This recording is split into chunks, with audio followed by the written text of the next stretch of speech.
So dear students, we have two more questions from AMU 11th entrance 2019 का question है gravitation chapter से, the gravitational force of attraction between a stone weighing 2 kg।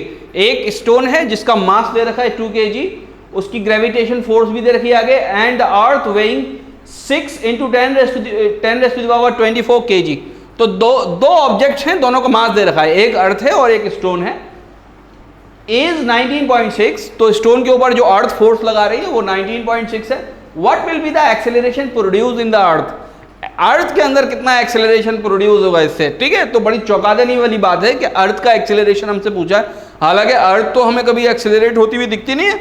बहरहाल इस सवाल को करने की कोशिश करते हैं। देखिए क्या रही है, ये यूं कह रहे हैं कि सपोज अर्थ है, earth is a very large body, तो हम ऐसे बना दें, बड़ा सा एक अर्थ बना दिया और स्टोन उसके ऊपर रखा हुआ है, ऊपर है, उससे कोई मतलब नहीं है।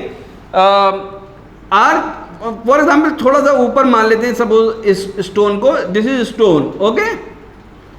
ये स्टोन है, इसका मास है 2 kg, इसका मास कितना है, इसका मास है 2 kg। और अर्थ का मास कितना है, अर्थ का मास है 6 × 10⁻24 kg। ये अर्थ है, इसका मास कितना है। स्टोन के ऊपर जो फोर्स लग रही है वो है 19.6। देखिए फिगर बनाने से बात समझ में आई थी, स्टोन के ऊपर फोर्स इस डायरेक्शन में लगेगी और ये कितनी होगी 19.6 न्यूटन होगी, ठीक, towards the centre of the earth होगी।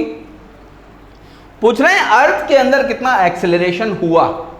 तो एक्सेलरेशन निकालने का हमारे पास सबसे पहला जो फॉर्मूला था वो तो था change in velocities per unit time, और दूसरा वाला फोर्स से रिलेटेड जो था वो था force is equal to mass into acceleration.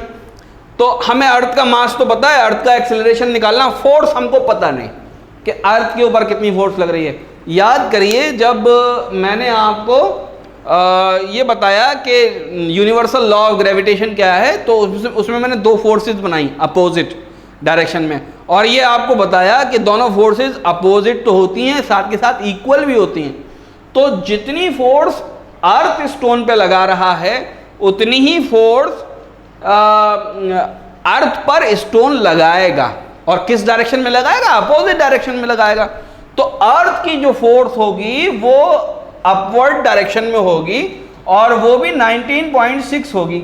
Magnitude तो 19.6 होगा इसका, लेकिन बेसिकली ये अपोजिट होगी, यानी अगर ये पॉजिटिव था तो ये 19.6 विद नेगेटिव साइन होगी। बहरहाल यहाँ पे साइन का कोई चक्कर लग नहीं रहा, तो हम मैग्नीट्यूड लेके चलते हैं, ठीक है। तो force is known to us, it is 19.6। What is mass, mass is 6 × 10⁻24। देखिए जिसके अंदर एक्सेलरेशन प्रोड्यूस हमें निकालना है उसके ऊपर लगी हुई फोर्स रखेंगे और उसी का मास रखेंगे, ये बात याद रखिएगा, ठीक है। Into acceleration, acceleration will be equal to 19.6 divided by 6 × 10⁻24, ठीक है। और ये आ जाएगा मीटर पर सेकेंड स्क्वायर में, ठीक। 19.6 डिवाइडेड बाई 6, तो ये आएगा 3.267 × 10⁻24 मीटर पर सेकेंड स्क्वायर, ठीक। ये इसकी वैल्यू आ गई। सारे ही आंसर मीटर पर सेकेंड स्क्वायर में दे रखे हैं, एग्जैक्टली इससे कोई मैच नहीं कर रहा। It is our calculated value is very close to the D answer. ये 3.26 आई है और यहाँ पर 3.3 दे रखी है विद सॉरी मैंने यहाँ 24 नहीं लिखा, 10⁻⁻24 यहाँ पर है, यहाँ पर भी है, मीटर पर सेकेंड स्क्वायर यहाँ पर भी है, यहाँ पर भी है। तो हम इसको आंसर लगा देंगे, ये वेरी क्लोज है। तो इस तरह से भी कभी कभी आंसर दिए होते हैं, इसको आप नोट करिए, okay. Now the second question is from 2018 paper, 2 साल पुराने पेपर में से है, और ये किस पर है, ये काइनेटिक एनर्जी और मोमेंटम पर है, यानी force and laws of motions, यानी जो सेकंड चैप्टर है फिजिक्स का उस पर है। क्वेश्चन में पढ़ रहा हूँ, 2 particles of masses m1 and m2, 2 particles हैं या 2 ऑब्जेक्ट्स हैं, उनके मासेस दे रखे हैं m1 and m2, have equal kinetic energies. यहाँ कंडीशन दे रखी है, दोनों यानी मूव कर रहे हैं या कुछ इनकी वेलोसिटी है, तो उसके बाद वेलोसिटी हो सकता है डिफरेंट होगी, लेकिन काइनेटिक एनर्जी दोनों के पास सेम है। The ratio of the magnitude of their momentum, दोनों के मोमेंटम, दो पार्टिकल हैं फॉर एग्जाम्पल, ठीक है, एक पार्टिकल सपोज ये है और एक पार्टिकल सपोज ये है, ठीक, दो पार्टिकल हैं, इनकी कुछ वेलोसिटीज है, इनका कुछ मास है। मास कितना है इनका? मास है इनका m1 और इसका है m2। और क्या रहे काइनेटिक एनर्जी, यानी इसकी काइनेटिक एनर्जी अगर ke1 है तो इसकी भी ke होगी, ठीक है, दोनों की ke है, दोनों की काइनेटिक एनर्जी सपोज ke है, ये गिवन है।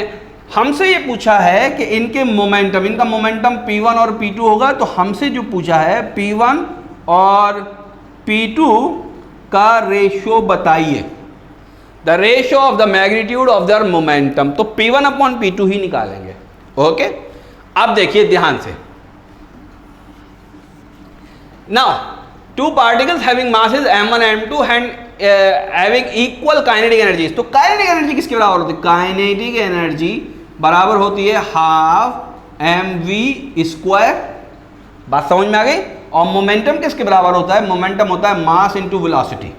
देखिए मैं चालाकी क्या कर रहा हूं कि मैं यहां पर एक m से यहां पर मल्टीप्लाई कर देता हूं ऊपर और डिवाइड भी कर देता हूं काइनेटिक एनर्जी में। तो काइनेटिक एनर्जी किसके बराबर हो जाएगी? काइनेटिक एनर्जी बराबर हो जाएगी हाफ m² अपॉन m। ऐसा मैंने क्यों किया? ताकि मैं ऊपर मोमेंटम ला सकूं।